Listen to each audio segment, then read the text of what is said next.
Every family has a different dynamic, and you could be close, maybe not so much, but there is a good chance the kids in the family will stick together. Until now. With family trends changing, one key group of the family tree is getting smaller than ever. And that group is cousins, which bums me out so much. For those of us without any siblings at all, cousins are as close as you can get to them. They are the ones that know everything about your family, all the tea. They usually are the tea, let's be honest. We're giving the older generation something to talk about. But right now, there is a trend with Americans having fewer children than we ever had before for a million different reasons, that there are obviously less kids in the family. That makes less cousins. And typically, smaller families tend to live apart, making cousin relationships not at all what they have been in the past. Bigger families stick together. I know we have kind of set up shop in Munhall. My entire family lives on one street, well, the majority of them.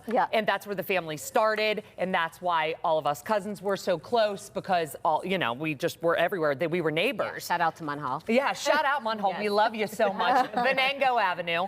But I think that this is crazy because I can't imagine my family without cousins. And I know that that's not just because I have no siblings, because we all, I think, were of the generation where our aunts are our second mothers, and our cousins are as close to brothers and sisters as we could get. Are you close with your cousins?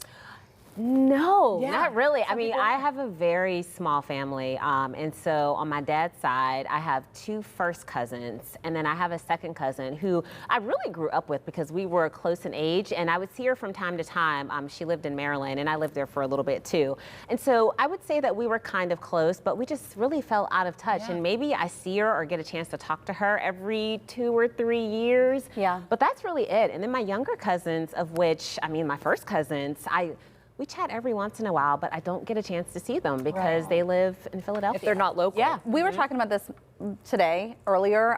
I was talking with our executive producer, Krista, about this, and I really do think that there, as you mentioned, so many different reasons for this.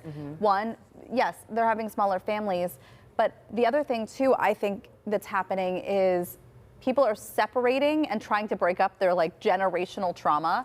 I mean, we saw a lot of our cousins because the grandparents maybe wanted all the kids around or were organizing. They held it together. Things. That's right. And I think what we're seeing more and more of is this, this Gen X or baby boomers even not as present in their grandchildren's lives. And so we don't have that glue to bring everybody together. So, and I think that more and more the kids of those kids are now pulling away and they want to be by themselves, and they're moving away from home, and maybe they're choosing to have smaller families or do whatever they want to do. I can agree with that. Without the formal matriarch and patriarch of the family, I've seen many families just kind of wither away whenever the grandparents pass away. I will say I have 6 first cousins, and I know more about them than I know about anyone.